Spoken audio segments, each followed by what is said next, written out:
It is time for a tag.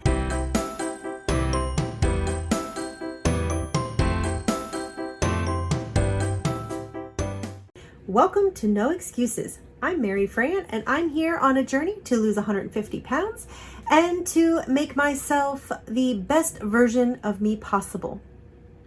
If you haven't already done so, like, comment, subscribe, hit that notification bell, and enjoy. As I said, today is a tag, and I was tagged by Joan over at Joan's Pointed Plate. And this tag, when I watched hers, just brought back so many amazing memories for them. And by listening to them talk, it made my memories come flowing. And so I was so excited to do this tag. Question number 1. What is a decision or a moment in your life that changed your life for the better? And I'm actually going to do 2. I'm going to do a decision that I made as a child, and I'm going to do a decision that I made as an adult. The decision that I made as a child actually really does encompass everything, and it really did play a part in the decision I made as an adult also. But I really can't make this video without saying that that moment was when I accepted Christ as my Savior.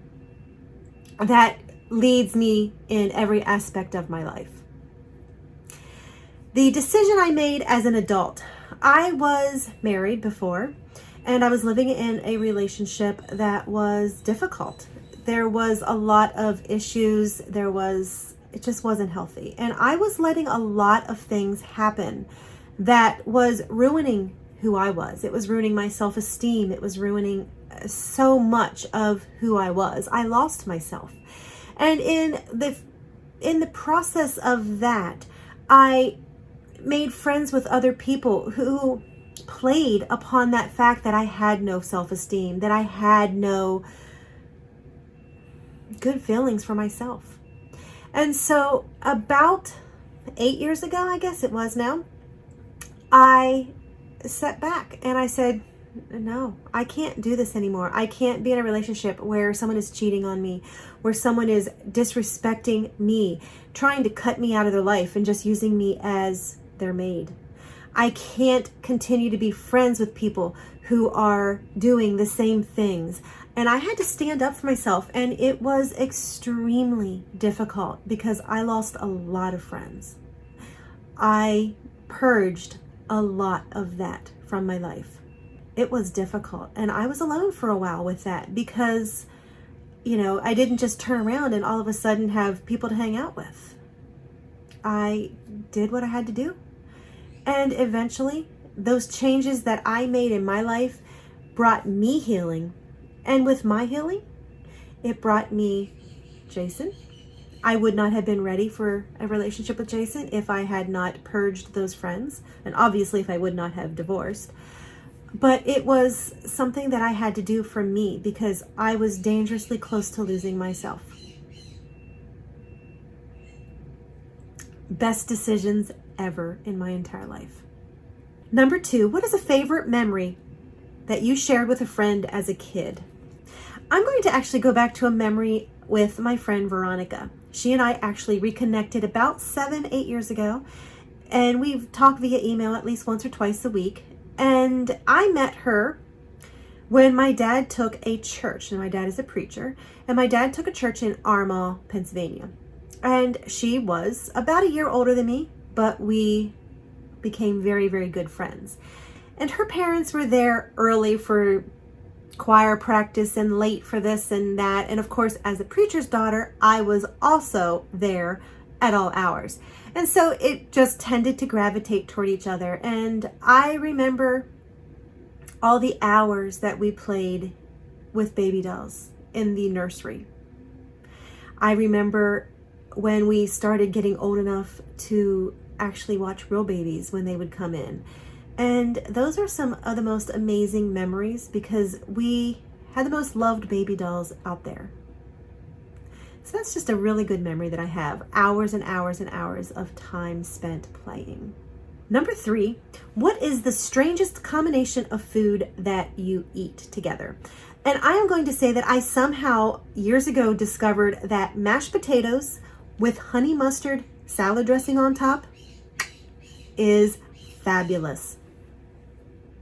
I will tell you, I know where I figured it out. I figured that out at an Outback Steakhouse. I had got the Alice Springs chicken, which has like a honey mustard dressing on it, and it kind of spilled out over onto my mashed potatoes that I got there. And I was like, my, that's good. And so I started just asking for extra dressing or extra sauce while I was there to put on my mashed potatoes. But then eventually I'm just like, if I have honey mustard dressing at home, why can't I? And well, it's delicious. What can I say? Number 4, what memory can you think of at any time that always makes you smile? And this one is going to be a memory of my father.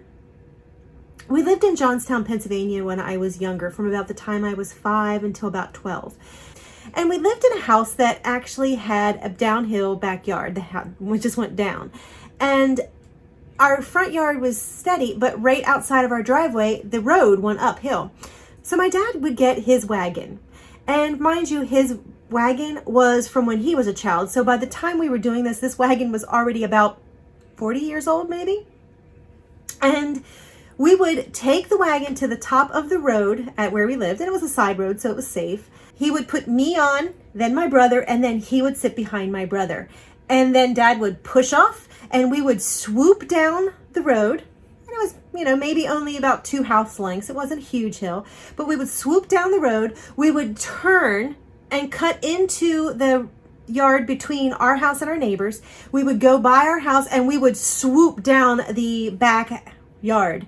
And we would do this over and over and over again. Now, my brother also had a wagon, but his wagon was high. My father's wagon was really low. So the center of gravity was awesome. So we were able just to roll down that hill, and it was a lot of fun. I'm surprised my mother didn't have a heart attack as we did this with her whole family, but we had a whole lot of fun.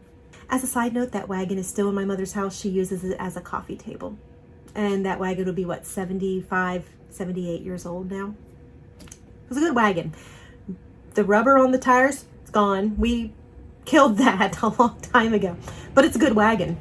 Number 5, what is the most scared you have ever been? When I was just out of high school, I took a little bit of break between high school and college, and I worked as kind of like a nanny. And then I did this for summers the whole way through college, and actually for the first couple years that I was actually teaching. And this family actually treated me like family. I went on vacation with them. I did all kinds of things with them. It was a great family to work for.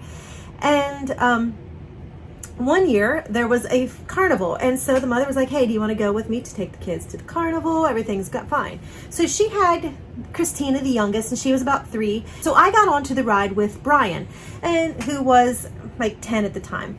And we were on a ride, and as we were swinging around and over top of the crowd, we could hear the ride, and we could hear the metal clunk, clunk, clunk every time, and it would jerk us every time.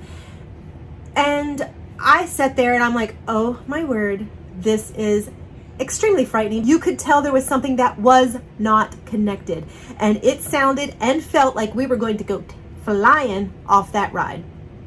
And I didn't say anything. I just kind of sat there because I'm like, oh my word. And all of a sudden, Brian pokes me in the elbow and he goes, are you scared? And I went, a little bit. And he goes, are you praying? And I said, a lot.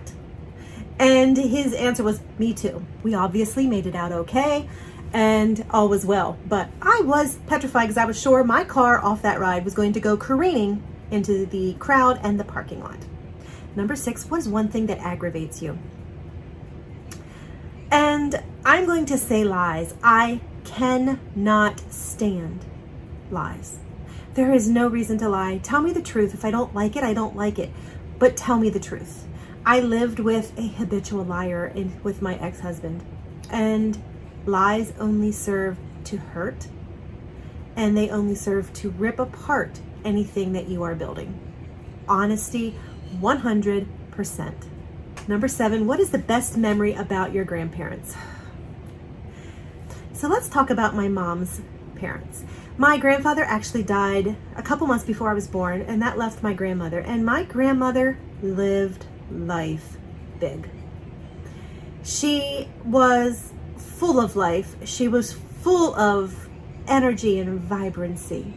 She was just an amazing person. She was very colorful. I remember whenever I was young, we would visit her and she'd be like saying stuff, and I don't swear, but I'm going to say it. She'd be like, "Shit the bed, Fred." And my mom would be like, "Mother, don't say that. I have small children here." And she'd be like, "Oh shit, don't worry about that." And it was just hysterical. And I still don't say the word, so it obviously did not affect me that much. But she was just absolutely full of life. If someone told her she couldn't do it, she just went out and did it. She owned a restaurant and she was there a lot. She was well known by everybody, and anybody that knew her, she lived life big. Number 8, what is the greatest memory of your siblings? I have one brother, and what can I say? He's awesome. My brother was my protector. He was my best friend. I don't know. What can I say? He was an awesome brother. I lucked out with a brother that was awesome. And today I'm just going to talk about the fact that my brother actually would play house with me. We played restaurant because, of course, my grandmother owned a restaurant. And so we played restaurant, and my brother was the cook and I'd be the waitress. But then on the same note, I played Matchbox with my brothers. And Little Army Men, we played that. And you know what? That's probably going to be the memory I want to talk about.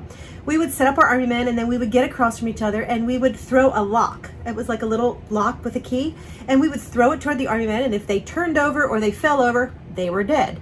And my brother, I think it happened twice, where he threw the lock and he missed. Where he threw the lock and he kind of missed it, and boom, right in my forehead.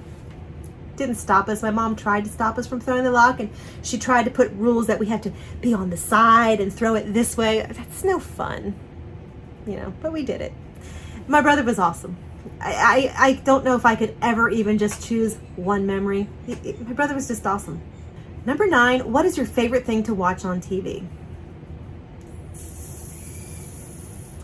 I don't watch much TV. We have the TV on all the time, but for me, it's just noise. I really don't know that I have one favorite thing.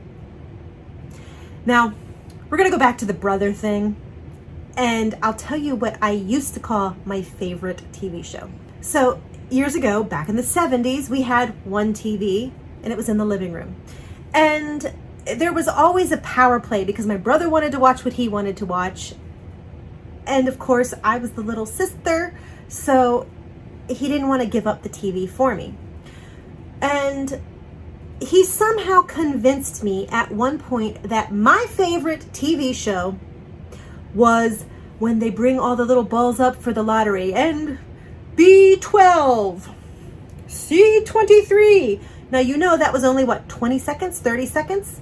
And he convinced me that that was my TV show. So I would run to the TV to watch my TV show. And then I would go back to playing my dolls. Don't worry. I got him in the long run because you see, 70s, smaller house. My piano was in the living room. So I just learned to play and practice my piano a lot when he was watching TV. Ha! Beat him with that game. And what can mom say? TV or piano that I'm paying for lessons for? I think I won that round. Number 10, what is one item from your childhood that you wish you could have back? My father. I had an amazing father. He didn't just ride the wagon down the hill. He took us sledding. He made us snow forts. He was a good father. And I am lucky that I had him until 4 years ago. And I would love to have him back. That's one item that's really the only item that I would definitely want back. I mean, there's other things that would be really cool to have, but it's my father. So there you have it. I have answered my questions. Thanks again to Joan for thinking of me. So I am going to tag 2 people. We're going to tag Pine Trees and Stars, and I'm also going to tag Healthful Choices. Both of these channels are amazing. The ladies that run them are amazing, and I just enjoy watching, and I would love to hear what they have to say. And if I didn't tag you but you're interested, consider yourself tagged. No excuses.